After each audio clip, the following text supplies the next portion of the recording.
Universidad Nacional de Colombia. Nutricionista de la Unidad de Ciencias Aplicadas al Deporte de Bogotá y docente en la Escuela de Capacitación para Entrenadores Personales. También es facilitadora de nutrición consciente en Ecuador, investigadora en temas de nutrición y deporte de alto rendimiento, variables fisiológicas del ejercicio asociadas al consumo de micronutrientes en poblaciones infantiles y adolescentes. Entonces le damos la bienvenida a Katherine. Katherine, buenas noches. Hola, muy buenas noches para todos y para todas. Muchísimas gracias a CEPENUT por la invitación que me realizan el día de hoy. Y pues para mí es un placer tener a cargo este primer seminario del año 2021. Bien, todo se alcanza a ver y a escuchar bien, ¿sí? Sí, perfecto. Entonces, te dejamos, Katherine, para que nos deleites con tu ponencia. Muchísimas gracias y de nuevo pues agradecerles a todos este espacio de su asistencia y hoy vamos a hablar de un tema que creo que es muy pertinente en este inicio de año y es de la alimentación y el ejercicio físico consciente e intuitivo para el 2021 y algunas de las herramientas que podríamos aplicar en nuestra práctica y que hacer diario como nutricionistas, dietistas. Entonces espero que puedan aprender algo nuevo el día de hoy y puedan aplicarlo para el inicio de este nuevo año que tiene muchos retos para todos nosotros, en especial para los nutricionistas. Bien, entonces, como ya lo han dicho, pues hoy vamos a hablar un poco sobre una nueva temática y abordaje de la alimentación y la nutrición. Soy nutricionista del deporte, pero al mismo tiempo también me gusta trabajar mucho los temas de alimentación consciente, intuitiva, meditación, yoga, mindfulness, y creo que estos temas también me apasionan al igual que la nutrición del deporte. Bien, perfecto, entonces, pues vamos a mirar en primer lugar qué ocurrió en nuestro cuerpo y en nuestro comportamiento alimentario en este 2020 que acabó de pasar y que en verdad fue un año muy difícil para la humanidad, ¿no? Entonces, al mirar esa relación entre el cuerpo, mente y alimento, estas relaciones cambiaron totalmente y se configuró otro aspecto del cuidado de la salud que creo que va a ser un reto muy importante en seguir afianzando en este 2021. Bien, entonces, ¿cómo cambió nuestro cuerpo durante el confinamiento? Entonces, en la literatura, aunque encontramos hoy en día ahorita muchos estudios que evidencian esos cambios, pues hay algunos que fueron muy notorios en todos nosotros, ¿cierto? Entonces, al estar en casa, al tener este tiempo de nuevo en confinamiento, pues lo primero que se evidencia como cambio es la disminución a la exposición de la luz del sol, ¿cierto? De la luz natural por estar, digamos, confinados en casa. Y esta exposición a la luz del sol alteró los horarios habituales que teníamos de ingesta y esto trajo consigo otros cambios también en el patrón de sueño, cambios en el nivel de actividad física y en el control glicémico. Sí, entonces había una fluctuación en estos cambios de la glicemia derivado a estas alteraciones en los horarios de las comidas. ¿M? En consecuencia de esto, pues se dieron otros cambios fisiológicos como una resistencia a la insulina en muchas personas, una disminución en la síntesis proteica muscular y un mayor consumo energético que es probable en algunos sujetos que haya traído ganancias de peso, en especial de peso graso, y esto también trae a su vez como otro círculo, ¿cierto? Que involucra un poco el comportamiento alimentario de atracones, aburrimiento, cambios en el apetito, el sentir ansiedad, el sentir el estrés, el estar aislados en una situación totalmente nueva, pues eso trajo un aumento de esos comportamientos de recompensa, específicamente con comidas altas en grasas, en azúcar y en sal, en sodio.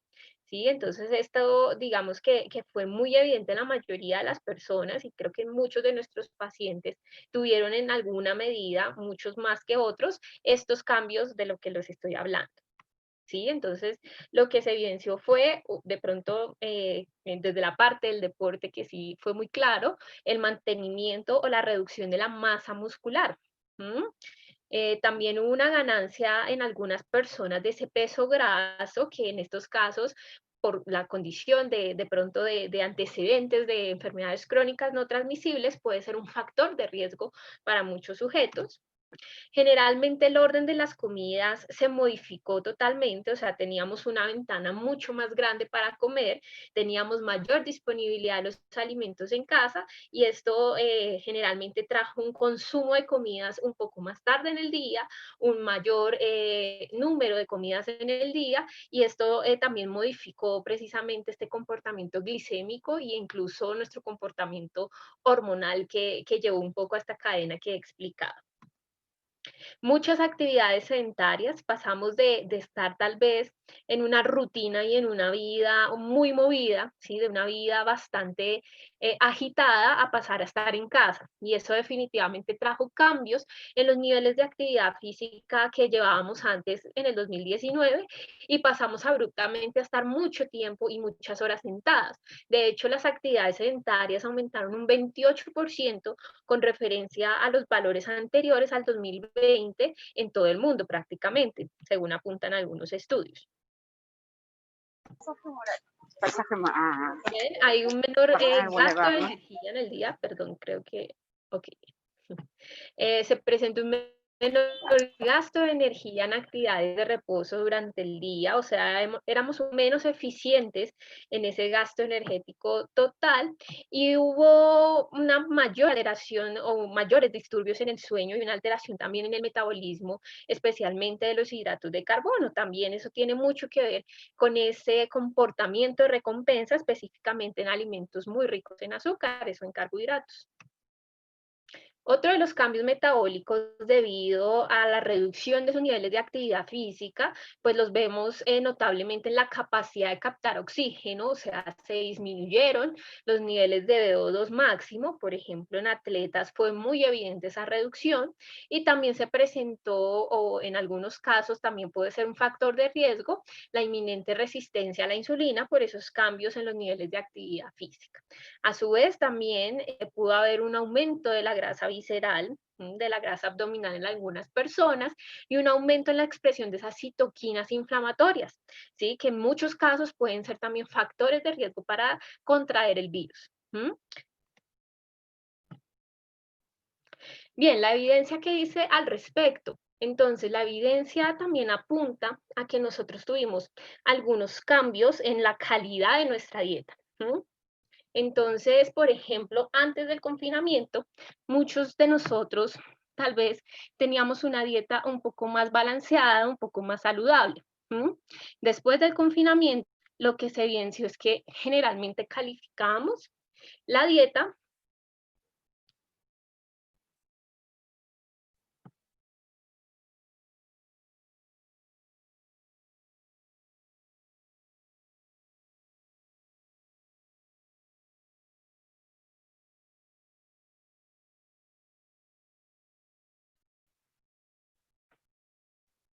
Perfecto, qué pena con ustedes, me disculpo porque sí tengo algunos problemas con la señal de mi internet.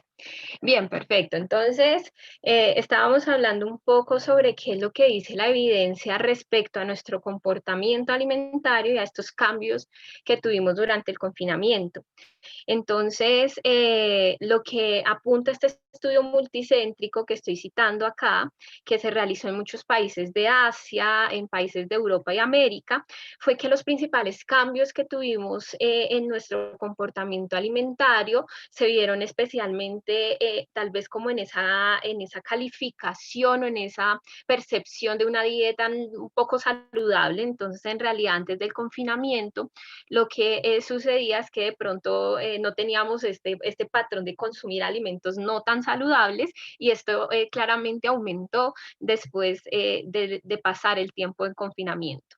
Otro de los cambios más importantes fue la ingesta fuera de control. ¿sí? Entonces, esta ingesta fuera de control, al igual que las demás variables, tuvo cambios estadísticamente significativos en este estudio con relación a todos los, digamos, estilos de vida, de comportamiento, especialmente de recompensa, ¿no? Entonces, esta ingesta fuera de control se aumentó muchísimo más y también un cambio muy notorio que ustedes pueden ver ahí es la ingesta, digamos, entre comidas, que fue aumentada y también la ingesta de snacks muy tarde en la noche. Tal vez el único factor evaluado que disminuyó durante el confinamiento fue la ingesta de alcohol.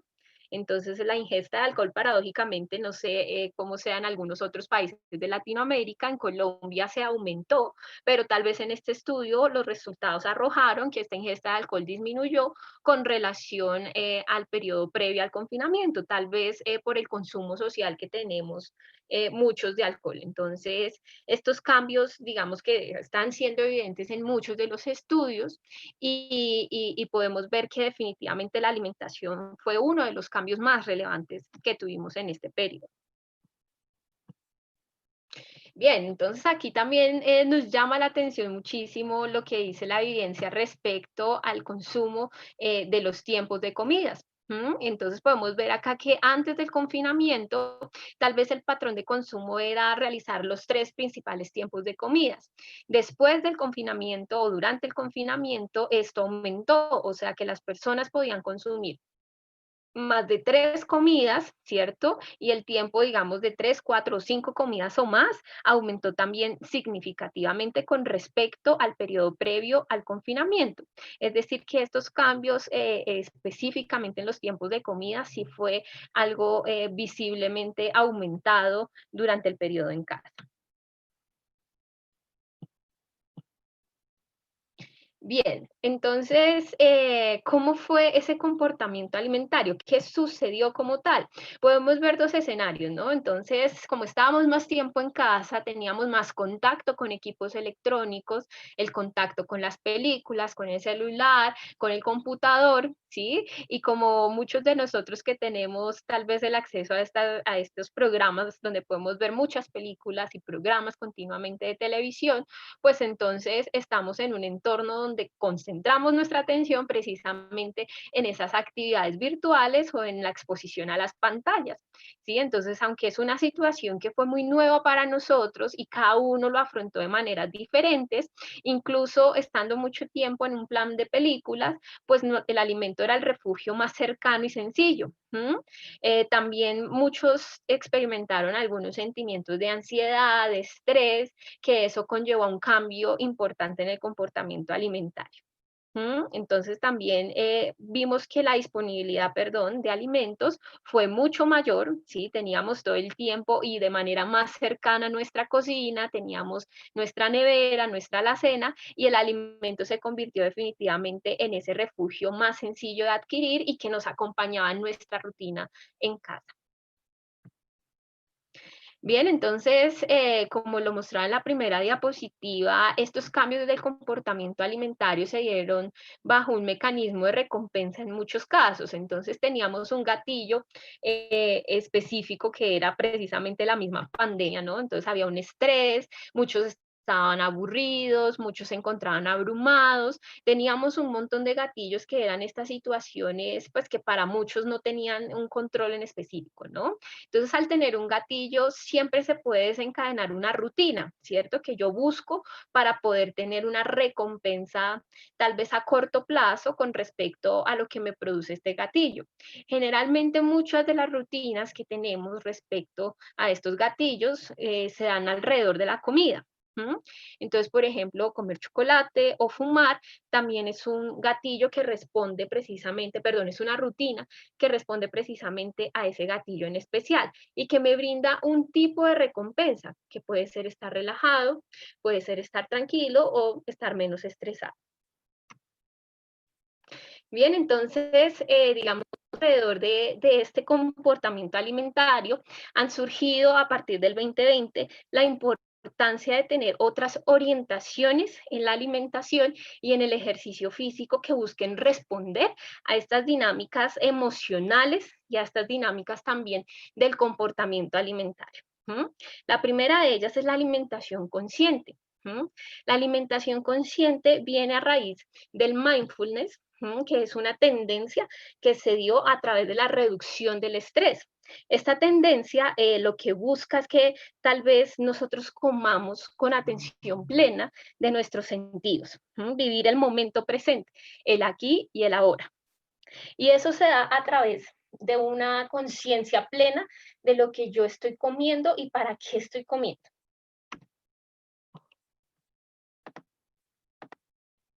Entonces, cuando yo pongo mi mente en atención plena, en mindfulness, lo que yo busco es ser gentil y no juzgar el momento presente. Entonces, cuando yo estoy muy atento en el aquí y en el ahora, yo simplemente observo, no juzgo, acepto, tengo una mente curiosa y de principiante y tal vez confío y tal vez me resigno un poco a la situación que tengo ahora, de alguna manera.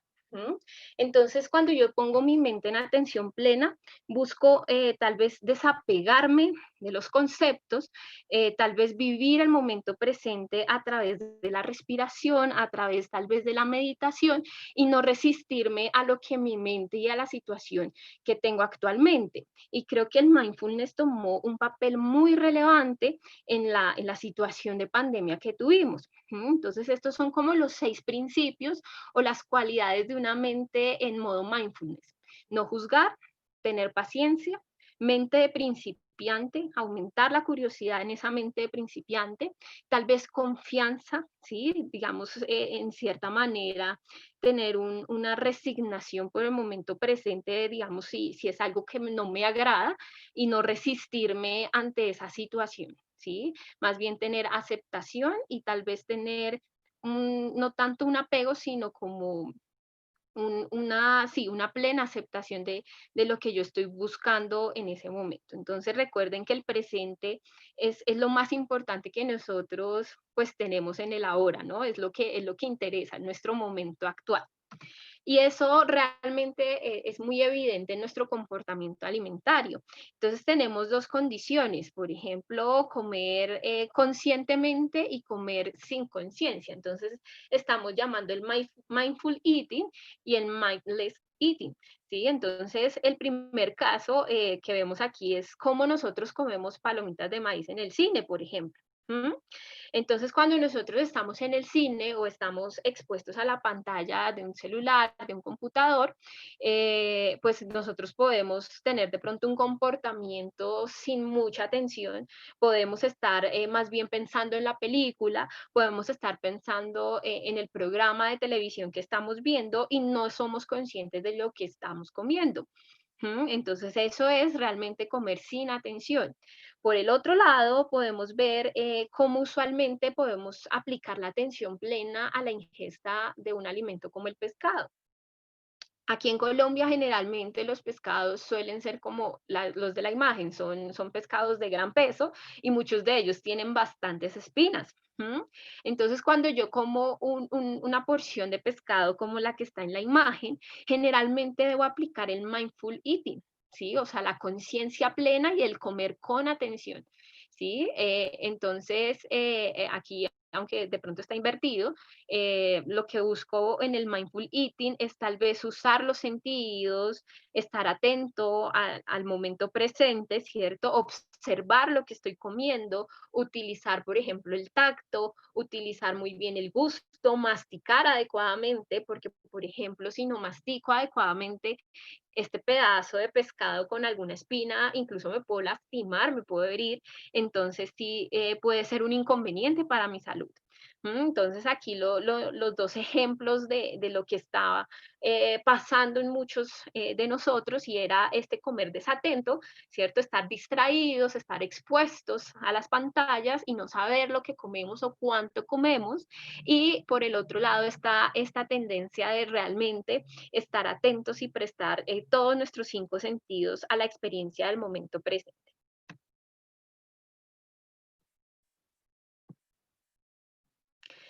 Bien, entonces el ciclo de la alimentación consciente, digamos que básicamente se basa en estas 4 preguntas.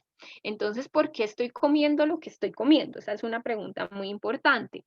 cuándo estoy comiendo, en qué momento lo estoy haciendo, qué voy a comer y cómo voy a comer. Entonces, estas 4 preguntas, digamos que son siempre como la punta del iceberg que ustedes ven aquí de la reflexión consciente que busca el mindful eating o la alimentación consciente. ¿Por qué lo estoy haciendo? ¿Cuándo lo hago? ¿Qué voy a comer? ¿Y cómo voy a comer? En general, incluso nosotros tenemos al día alrededor de 200 decisiones alimentarias. Todo el tiempo estamos decidiendo cosas alrededor de los alimentos en nuestro día. 200 decisiones es muchísimo. Este es un estudio bien interesante de Wansink y colaboradores que hablaba precisamente sobre el mindless eating, ¿cierto? O esa alimentación inconsciente y cómo nosotros generalmente estamos decidiendo todo el tiempo cosas sobre nuestra salud y sobre la alimentación en especial. Entonces nosotros tenemos aquí en la base de nuestro iceberg algunas selecciones que pueden ser automáticas, o sea, vamos en un piloto automático o que son tal vez hábitos inconscientes que nosotros tenemos.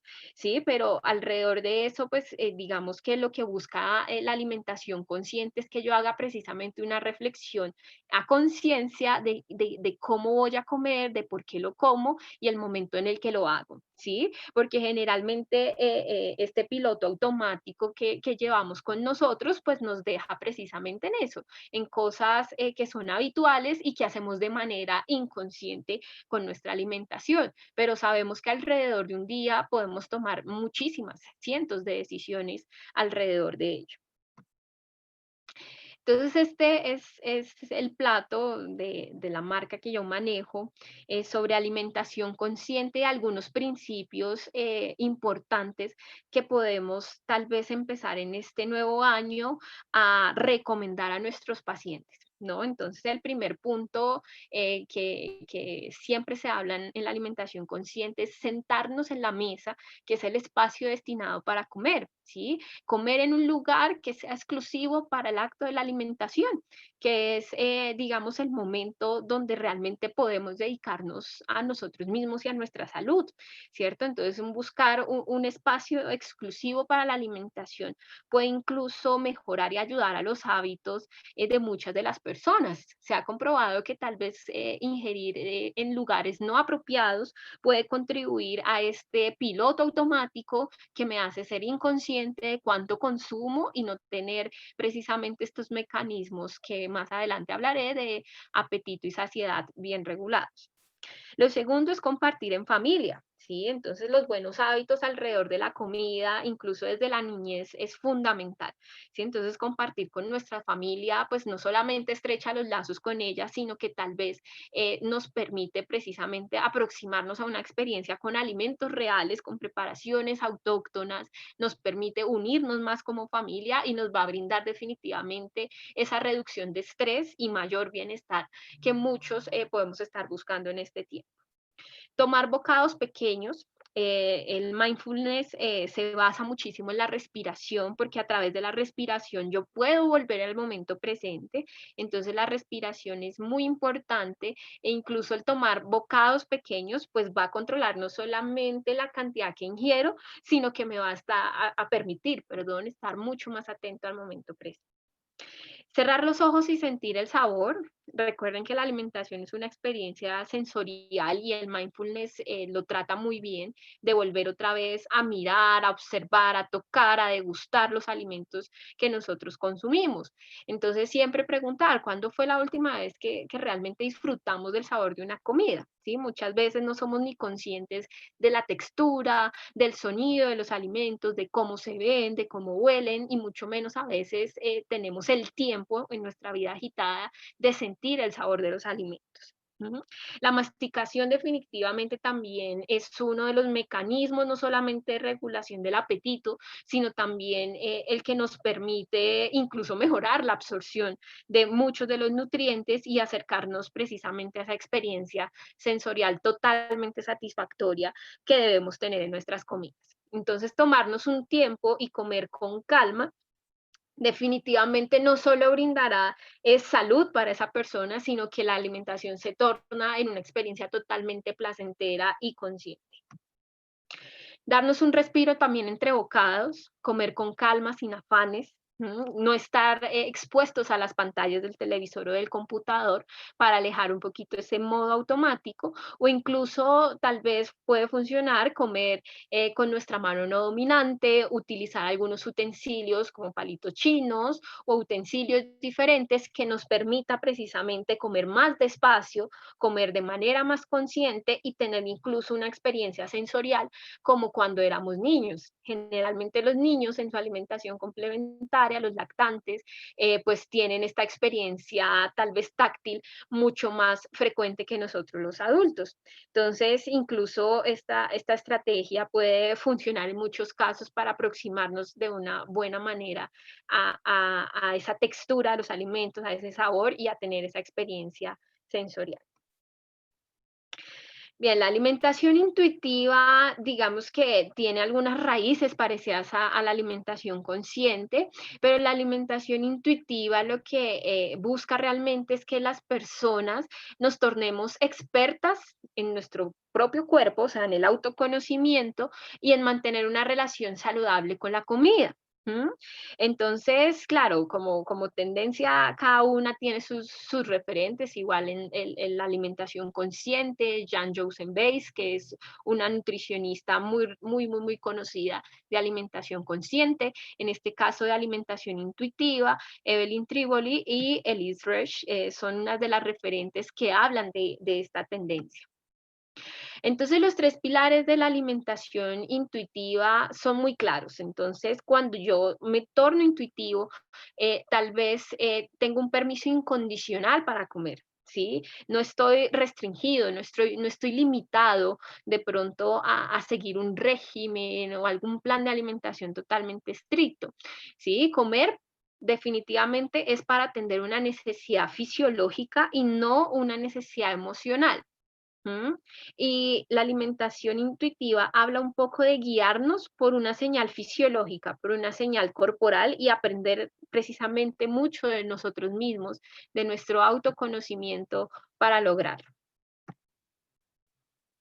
Entonces, en esa relación entre las señales internas y externas, aquí en la alimentación intuitiva se distinguen dos conceptos fundamentales, el hambre fisiológica y el hambre emocional. El hambre fisiológica es la que se llama el hambre real, o sea, lo que fisiológicamente o celularmente mi cuerpo está necesitando. Generalmente, en el campo del deporte, por ejemplo, cuando algunos de nosotros entrenamos muy fuerte, muy intenso, pues después de ese entrenamiento vamos a tener precisamente esa hambre real, esa hambre fisiológica, porque nuestro cuerpo necesita generar ATP para seguir sus funciones vitales, ¿cierto? Para recuperar esa energía del músculo. Entonces, esa es un hambre que podría ser un ejemplo de hambre fisiológica. Unas ganas intensas de comer, un aumento en la sensación de sed, pero que esa hambre me produce una sensación placentera. Sí, o sea, digamos que me siento bien y me siento con energía después de consumir determinados alimentos cuando realmente los necesito. Por el contrario, el hambre emocional es un hambre que busca calmar una emoción fuerte. Entonces, cuando tengo algún gatillo estresante, que me siento aburrido, que estoy triste, pues ese gatillo genera una rutina que muchas veces se puede reducir o se puede tal vez mitigar con el consumo de algún alimento para calmar esa emoción. Entonces, por ejemplo, las ansias de comer chocolate o postres es muy común, o de comer alimentos altos en grasas o en sodio para precisamente suplir esa hambre emocional.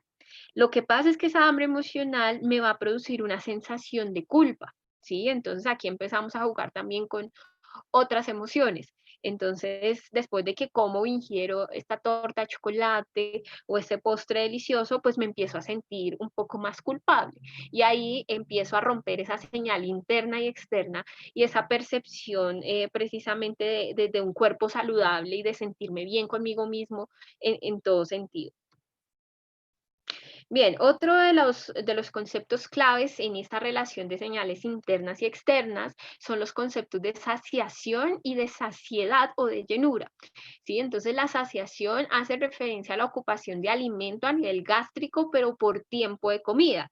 Es esta que sentimos inmediatamente, de pronto tenemos un almuerzo muy grande, muy copioso, es una sensación tal vez muy rápida, que sucede muy rápido y que me permite frenar la ingesta del alimento en ese tiempo de comida. En cambio, la saciedad se refiere al momento en el que se pone freno al deseo de comer, porque ya tengo una señal hormonal, ¿sí? A nivel gástrico, que se produce a nivel gástrico cerebral y que me permite ponerle freno, pero que realmente la saciedad se mantiene por más tiempo. La saciación tal vez sea por un tiempo de comida, pero la saciedad es lo que como nutricionistas siempre buscamos con nuestros pacientes de algún modo controlar, ¿cierto? Entonces, que no consuman más comidas o tiempos de comidas después de que ya has ingerido alguno otro, ¿cierto? Entonces, de mantener esa cantidad mayor de horas de no ingerir alimentos y que la persona tenga esa sensación de plenitud, más que de llenura, de plenitud entre las comidas. Bien, entonces los principios de comer intuitivo son muy claros. Creo que algunos de ellos pueden ser muy debatibles para nosotros como nutricionistas, especialmente este primero, pero también es una postura bastante interesante que podemos empezar a considerar en nuestras consultas o en nuestro quehacer. El primer principio es el rechazo tal vez de la mentalidad de dieta. Solamente tal vez la dieta en algunos casos patológicos puntuales. Muchas personas tal vez están en la influencia de las redes sociales, de los medios de comunicación y tenemos todo el tiempo un bombardeo frecuente de la dieta, ¿no? De la palabra dieta, del régimen, de que la alimentación es totalmente rígida, que no es flexible, que muchas veces no es personalizada. Entonces el comer intuitivo se aleja del esquema de una dieta. ¿Mm? El segundo principio es honrar el hambre, ¿sí? Entonces, honrar el hambre fisiológica y para ellos es muy, muy, muy útil utilizar estas escalas del hambre que les muestro a continuación. ¿Sí? Entonces, la escala del hambre, precisamente desde el coaching nutricional, aquí tenemos la fuente de esta escala del hambre, pues es un instrumento muy útil para poder enseñar a nuestros pacientes y saber, o más bien enseñarles a percibir hasta qué punto, digamos, ellos frenan su ingesta de alimentos.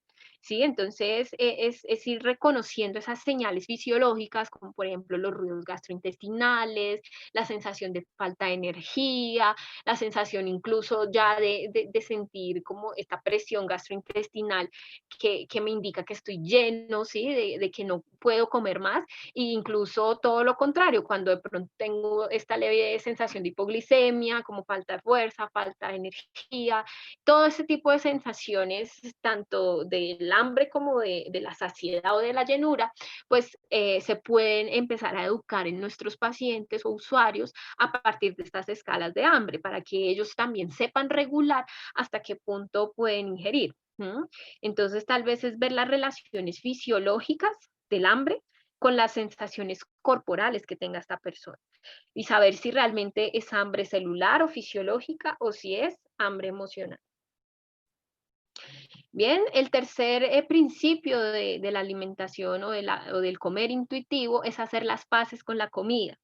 ¿Sí? Entonces, saber que hay muchos alimentos que pueden ser muy buenos para la salud y que yo puedo comer de acuerdo a mis gustos y que también puedo obtener saciedad y puedo obtener placer a partir de lo que estoy comiendo. El cuarto principio del comer intuitivo es desafiar el policía de la dieta, ¿sí? Entonces, muchas veces nosotros mismos, que en algún momento hemos intentado un plan de alimentación como nutricionistas, pues hemos tenido esos sentimientos de culpa y de juzgar nuestro cuerpo de nuestro comportamiento alimentario, ¿sí? Entonces, el comer intuitivo tal vez aleja un poco este policía que juzga y busca tal vez precisamente hacer como las paces con la alimentación y retirar un poco esa sensación más que todo de culpa, de tal vez comer un día diferente, de tal vez seguir un plan distinto o tal vez precisamente tener estas comidas de trampa eventualmente, ¿no? El quinto principio es sentir saciedad, reconocer el confort de la saciedad. Para eso también podemos utilizar las escalas de hambre para que la persona reconozca hasta cuándo se sienta cómodo, hasta cuándo se siente pleno. En sexto lugar, descubrir el factor de satisfacción con los alimentos y con los sentidos, que la persona vaya conociendo a través de su experiencia alimentaria qué comidas o qué alimentos les sientan, o sea, le permiten esa saciedad o esa sensación de plenitud, o cómo a través de la experiencia sensorial también lo puede lograr. Si, por ejemplo, las comidas deben ser en gran cantidad, si, por ejemplo, debe consumir alguna fuente de fibra, o si debe, por ejemplo, aumentar la ingesta de líquidos para también sentir un mayor factor de satisfacción. Eso la persona también lo va descubriendo a través del autoconocimiento. Séptimo, lidiar con las emociones sin usar la comida. Ese es un principio fundamental. Reconocer hambre emocional del hambre fisiológica. El octavo punto es el ejercicio físico intuitivo, ya vamos a hablar un poco de él. El noveno punto es respetar nuestro cuerpo, tratarnos con gentileza y con autocompasión. Este punto es muy importante. Entonces, cuando hablamos de alimentación intuitiva, es alejar la culpa de nuestro comportamiento alimentario, ¿sí? Entonces, cuando no tenemos culpa, pues tal vez creo que libramos una carga menos y podemos disfrutar mucho más, incluso con el principio anterior de la alimentación consciente, el momento presente, el regalo del momento presente, si somos más gentiles y respetamos mucho más nuestro cuerpo. Y el respeto del cuerpo también implica saber hasta qué punto yo puedo comer respetando esas señales. Y en décimo lugar, finalmente, es honrar la salud. El comer intuitivo es honrar la salud y practicar una nutrición gentil, alejada tal vez un poco del esquema tradicional en el que hemos sido educados desde las escuelas de nutrición y tratando de pronto de que la gente poco a poco infiera, intuya precisamente cómo debe ser su ingesta alimentaria y que esto sea conveniente para su salud también. El ejercicio físico intuitivo y consciente, aunque no hay mucha literatura respecto a este, es una mirada novedosa para abordar tal vez el boom que se presentó en el 2020 debido a las redes sociales que tal vez nos mostraban un punto de vista estético, pero no para la salud. ¿No? Entonces el ejercicio físico consciente tal vez yo lo defino un poco aquí a nivel personal como una fuente de bienestar y placer, ¿sí? Entonces el ejercicio físico consciente es una práctica tal vez eso, que busca un placer y un bienestar, pero que no es algo compensatorio. Entonces generalmente ahorita, yo creo que en estos tiempos de confinamiento y más ahorita en este nuevo año, vamos a tener el ejercicio físico como un efecto compensatorio de las fiestas que tuvimos en diciembre. Entonces las personas empiezan a acudir a los gimnasios, a acudir a los entrenadores, a entrenar en altos volúmenes, en altas intensidades, buscando precisamente compensar la culpa que me produjo el exceso del consumo de alimentos en diciembre. ¿Sí? Y es un tema, pues creo que podemos ver mucho en este mes y que es un tema bastante sensible. Incluso, como está aquí en la imagen, por otro lado también tenemos esto de no pain, no gain, que hace que tal vez las personas vayan a un límite que incluso muchas veces no es saludable con ellas mismas, buscando a través del dolor una recompensa de salud que muchas veces no es tan cierta. Listo, entonces, no sé, aunque el ejercicio físico sí es muy importante y tiene unos efectos fisiológicos muy claves, a veces lo buscamos como una manera de compensar nuestra culpa o también lo buscamos para tal vez tener unas ganancias a partir del dolor y de unas sensaciones tal vez displacenteras que hemos generado a partir del ejercicio. Bien, aunque no es mucha la literatura, sí se encuentra algo sobre mindfulness y actividad física. Y es que tal vez la actividad física es el medio para poder tal vez practicar muchos de estas actividades específicas para reducción del estrés o con componentes del mindful, especialmente el yoga o el tai chi, que son dos prácticas de actividad física, incluso estructurada, que podemos realizar específicamente para la reducción del estrés para muchos de nuestros pacientes. Incluso este sería otro tema para abordar de los beneficios del yoga para la salud. Las intervenciones de mindfulness pueden ayudar a los profesionales de la salud a motivar más a sus pacientes para la práctica de actividad física. Si como profesional de la salud yo aplico los principios del mindfulness, tal vez puedo ser este medio para motivar mucho más a mi paciente y poderle enseñar de esta manera cómo adherirse más a un plan de ejercicio o de actividad física estructurada, mucho más efectiva. El mindfulness, de hecho, puede permitir un mejor inicio y mejor adherencia al ejercicio físico para alcanzar los objetivos. ¿Sí? Entonces, en general, cuando se practican programas mixtos de actividad física con programas de meditación o de yoga también, juntos pueden ayudar a mejorar la autoeficacia para lograr precisamente la adherencia a largo plazo a esos objetivos con el ejercicio físico. Bien, estas son las recientes guías de actividad física, recién salidas el año pasado, si mal no estoy, en el mes de septiembre, octubre, salieron las nuevas recomendaciones de actividad física y de comportamiento sedentario de la Organización Mundial de la Salud. Estas recomendaciones tuvieron unas leves modificaciones, pero son muy importantes de abordar. Entonces, cuando hablo de actividad física moderada, o sea, que se realiza una intensidad moderada, la recomendación se incrementó, o sea, antes estaba en 100 mínimo, o sea, digamos que estaba en 150 minutos a la semana como algo estandarizado, pero ahora la recomendación es de mínimo 150 hasta 300 minutos a la semana de actividad física moderada. ¿Cuándo hablo de actividad física moderada? Entonces, en actividades físicas del trabajo, actividades físicas ocupacionales. También hablo de actividad física moderada en algunas actividades informales dentro y fuera de casa.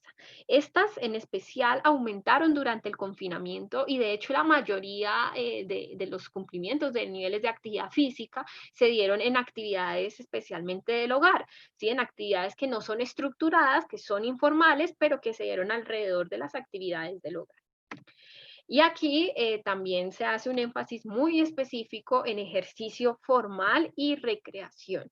En especial hacen también un énfasis en este tipo de actividades físicas que buscan la reducción del estrés o que buscan la mejora de la flexibilidad o el fitness cardiovascular, como el yoga, el pilates o el tai chi, que empiezan a tener una relevancia muy importante en esta recomendación. Ahora, las recomendaciones de actividad física vigorosa o que se realiza a altas intensidades. Estas, digamos que también tuvieron un cambio y ahora se establece un rango de mínimo 75 minutos hasta 150 minutos a la semana.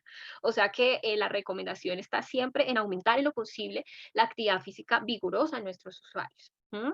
Entonces, la tecnología y las redes sociales como ventaja de este 2020 permitieron un apoyo innovador del comportamiento de salud a través de aplicaciones de fitness y soportes de video streaming que motivaban o que daban algún tipo tal vez de, no sé, como de gamificación, de algún tipo de puntaje que permitían a la persona un mejor alcance de esos objetivos. Entonces, la tecnología es nuestro aliado como profesionales de la salud, incluso en la nutrición, pero en el ejercicio han sido muy importantes para que las personas cumplan con un mínimo de actividad física intensa. Entonces, aplicaciones con ejercicios interválicos de alta intensidad, con ejercicios funcionales, han permitido tener un mejor control y llegar, digamos, de mejor manera a algunas metas con relación a las actividades al aire libre o actividades dentro de un entorno como en los gimnasios. ¿Mm?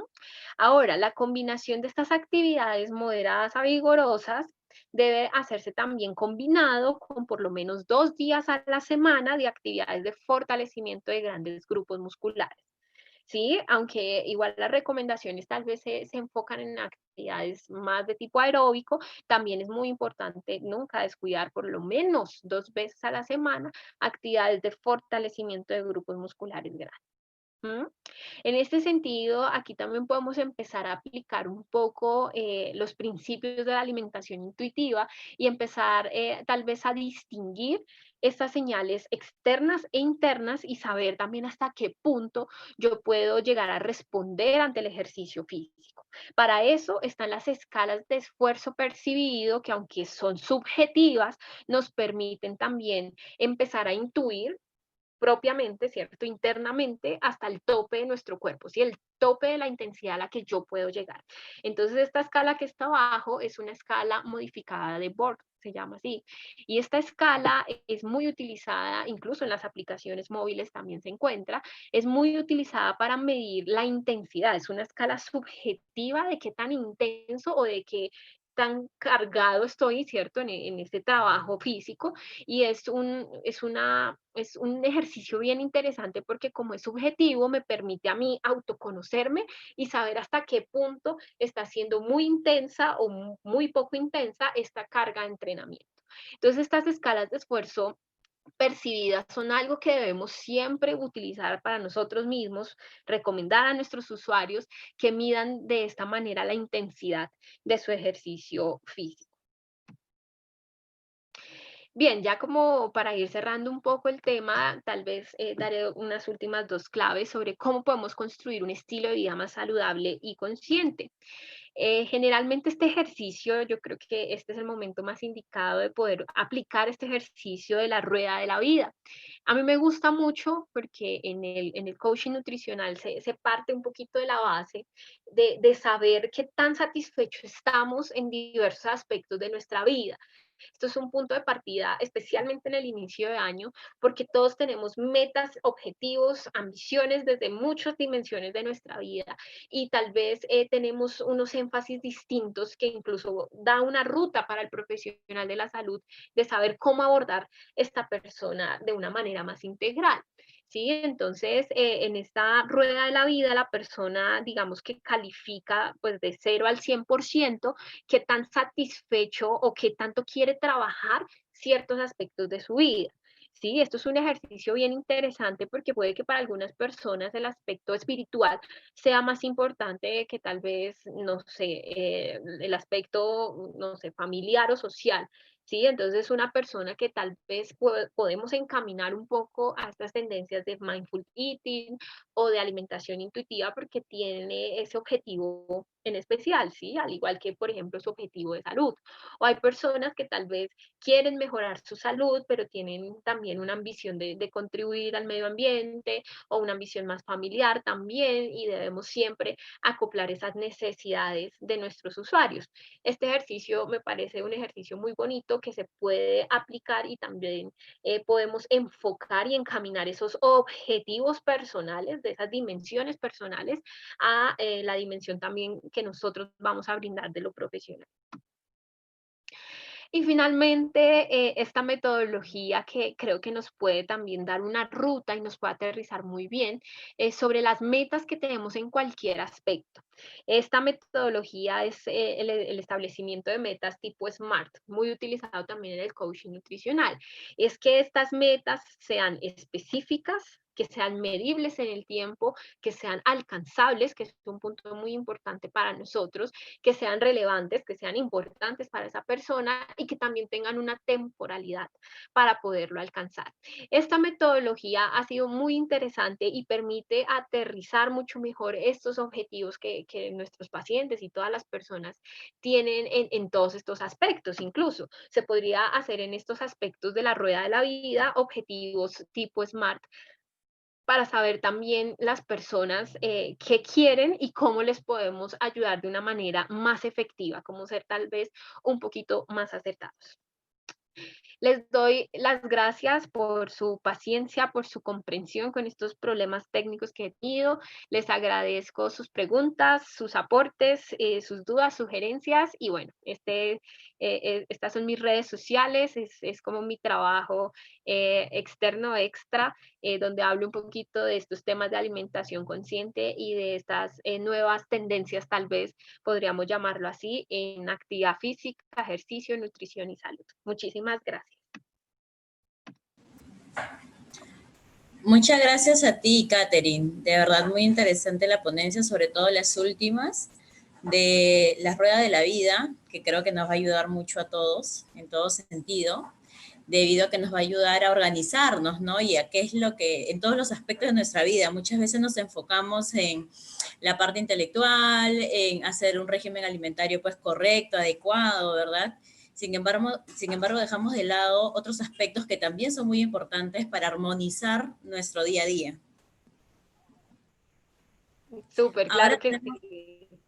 sí, ahora tenemos algunas preguntas que han llegado ya por acá. Eh, Magali Songo nos pregunta, ¿cómo lograr una alimentación consciente en estos tiempos si ahora en los hogares los padres trabajan y solo es posible juntarse familia entera los fines de semana y esto si es que no trabajan a veces también los fines de semana, ¿no? Claro, no, es un desafío. Yo creo que, digamos que chévere estas preguntas, están muy interesantes todas porque no es fácil lograr esa alimentación consciente, pero sí creo que si tal vez la persona vive sola o si no tienes entorno familiar, por ejemplo, muchas de las personas que resultaron en confinamiento viviendo solas, ¿no? En una situación muy difícil, pues tal vez la recomendación que yo les da a algunos de mis pacientes era que pudieran cocinar ellos mismos, que así estuvieran solos, tal vez no se refugiaran en el computador o no consumieran sus alimentos en su lugar de trabajo en casa, sino que tuvieran un espacio aparte destinado para eso. Yo creo que así de pronto no estemos con nuestras familias, es un ejercicio que de pronto solos lo podríamos lograr, pero claro, el beneficio de la unión y a nivel social también es muy importante y es un desafío porque, como lo dice muy bien Magali, no estamos todos juntos o a veces tenemos muchas limitaciones, pero creo que en el caso de las personas que no tengan un hogar o que tengan un hogar unipersonal, ¿cierto? Que vivan solas, funciona muy bien que la persona tal vez suspenda sus actividades y que vaya incluso a la cocina o al comedor y consuma sus alimentos en el lugar destinado para eso. Ahí ya estamos haciendo un acto más o menos consciente con la alimentación que tiene muchísimo valor. Muy bien, hay otra pregunta de Reina Herrera. Nos dice, ¿es recomendable hablar con otras personas mientras está comiendo? ¿No sería más adecuado centrarse en el proceso de la alimentación? Bueno, es decir, yo creo que el tema de hablar es tal vez que no interfiera con la alimentación, ¿no? Porque precisamente la alimentación consciente habla de masticar adecuadamente, respirar entre bocados.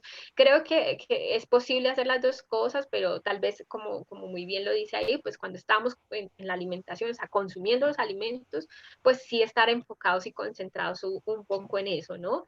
Dependerá también muchísimo cómo se dé ese contexto, pero sí es obviamente más adecuado de pronto concentrarnos primero en la alimentación, tal vez lograr escuchar algo y después sí intervenir, ¿no? Como para también incluso no, hay personas que se concentran en hablar y no mastican adecuadamente y hasta incluso se pueden atragantar, atorar, bueno, ese tipo de cosas son frecuentes en consumidores inconscientes. Bien. Hay otra pregunta de Fátima Ruth Sotomayor. Nos dice, quisiera saber cuál sería el horario, el mejor horario para poder cenar o compartir los alimentos con toda la familia, ya que algunos dicen que se debe cenar horas antes de ir a dormir y obviamente va a haber dificultad para que se haga la digestión, ¿verdad? Claro, claro. Por ejemplo, aquí aplicaría un poquito más de la alimentación intuitiva. Depende mucho de las personas. Y claro, este es un tema creo que está muy debatido, ¿no? Muchos intervenciones como, no sé, el ayuno intermitente te cambian los horarios de consumir tus comidas. Hay otras, digamos, teorías sobre eso. Tal vez no me quiero enfocar mucho en ese tema, pero sí, obviamente lo recomendable es, por ejemplo, que no sea muy cerca la última comida del momento de irme a dormir, ¿no? Porque también estoy disminuyendo mi actividad física. Si comí de manera copiosa, de manera grande, pues esos mecanismos incluso de regulación estómago-cerebro, ¿sí? De naturales y fisiológicos de saciedad, pues se alteran, ¿no? Incluso por la posición a nivel gástrico, pues puedo tener de pronto reflujo, puedo tener malestar, o sea, va a ser una sensación, digamos, como de disconfort que puede de pronto no ser muy buena, ¿no? Muy aprovechable para el momento de dormir, ¿no?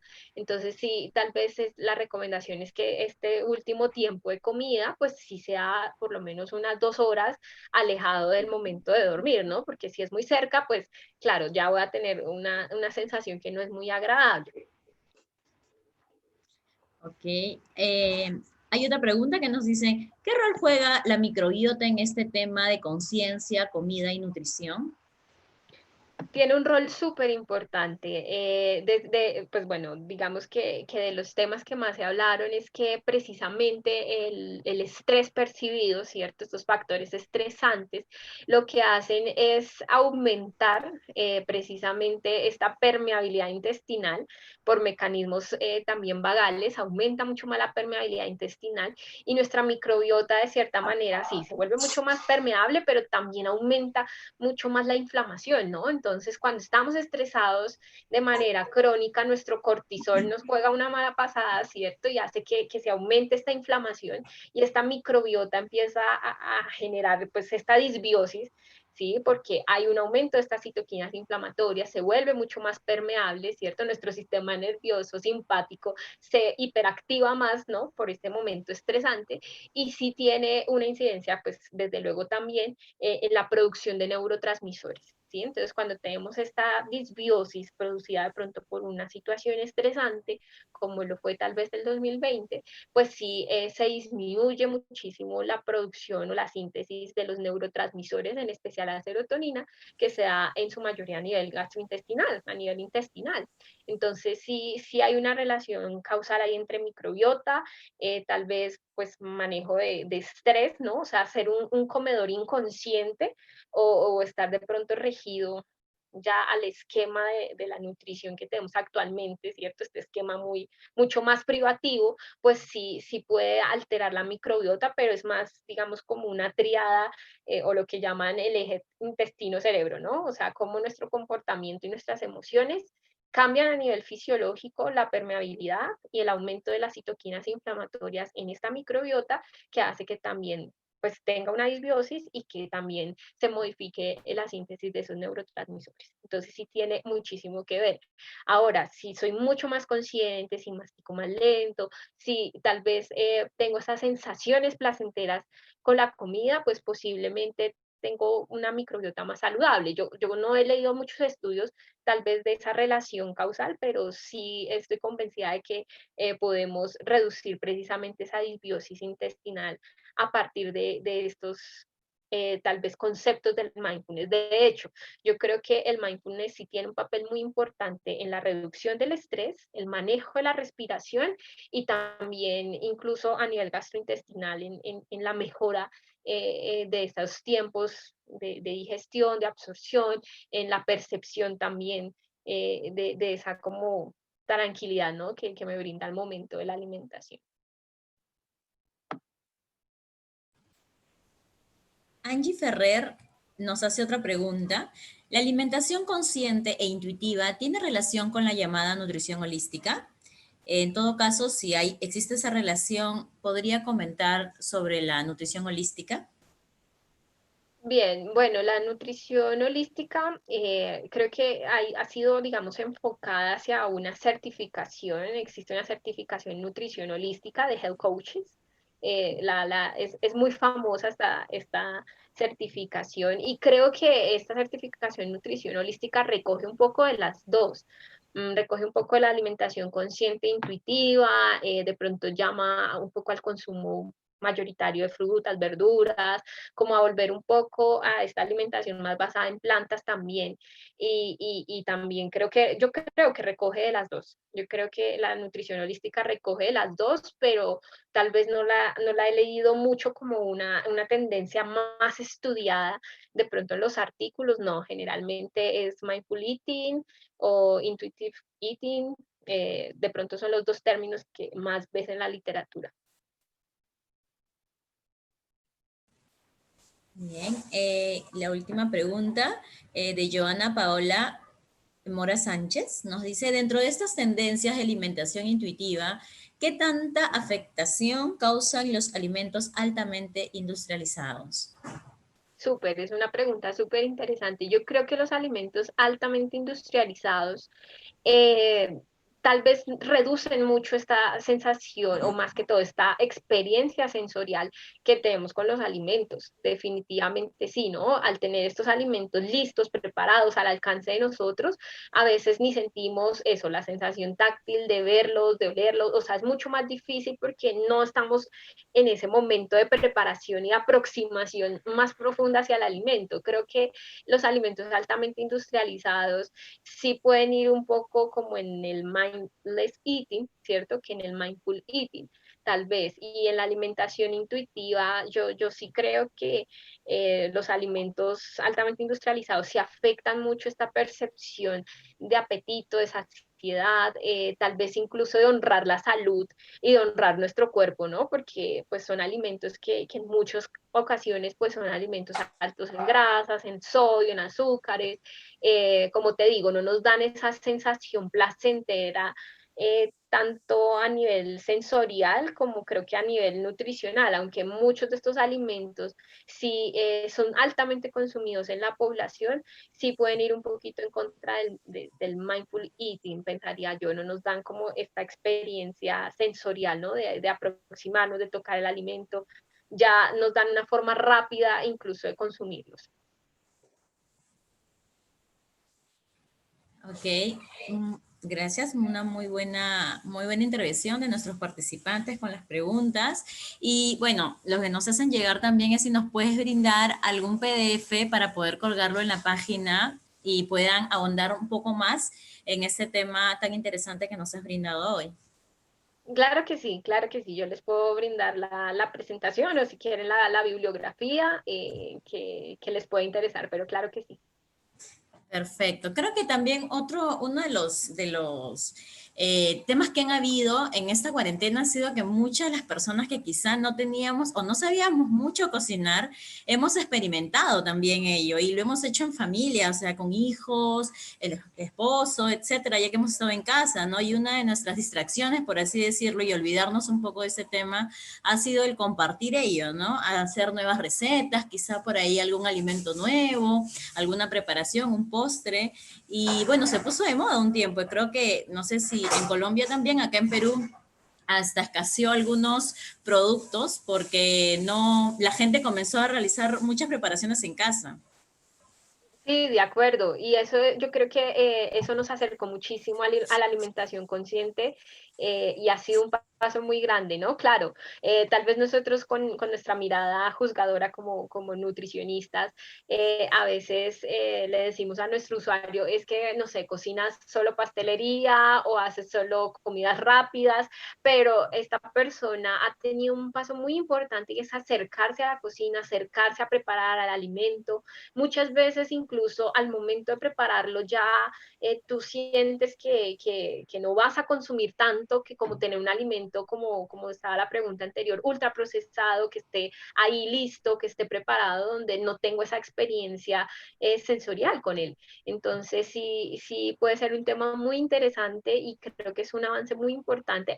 Aquí en Colombia sucedió, muchos deportistas, muchas personas se acercaron a nivel familiar, a nivel social, incluso con la cocina, con preparar sus alimentos y ese es un paso muy importante para hacer conciencia del momento presente, de estar alertas, de estar activos, de compartir y de ir eso, reconociendo poco a poco incluso también hasta qué punto como, ¿cierto? Si veo mucho alimento, qué tanto me controlo, qué tanto como, qué tanto no, si lo voy a comer en esas cantidades. Yo creo que sí ha sido un muy buen ejercicio de este 2020 que ha sido muy provechoso para la salud de las personas. Muchas gracias, Katherine. De verdad, una ponencia que ha servido de motivación a muchos de los participantes, incluyéndome. Y bueno, este es un tema que todavía hay mucho que ahondar y si nos puedes ayudar con algún PDF que pueda servir no solamente a nuestros participantes, sino a los que no han podido estar en esta ponencia y puedan ahondar un poco más, te lo agradeceríamos mucho. Claro que sí, voy a apuntarles unos artículos que tengo sobre el mindfulness y lo pueden acceder, no hay ningún problema. Excelente. Muchas gracias. Buenas noches con Muchas gracias todos. para todos, muy buenas noches y me disculpo por mis inconvenientes técnicos. Muchas gracias. Hasta luego. Buenas Hasta noches con luego. todos los participantes. Gracias por estar en este primer seminario, que no va a ser el último, y también desde ya te invitamos para próximas ponencias. El Centro Peruano de Nutrición, Capacitación, siempre va a estar actualizando a todos los participantes. Muchísimas Buenas gracias. noches. Feliz noche.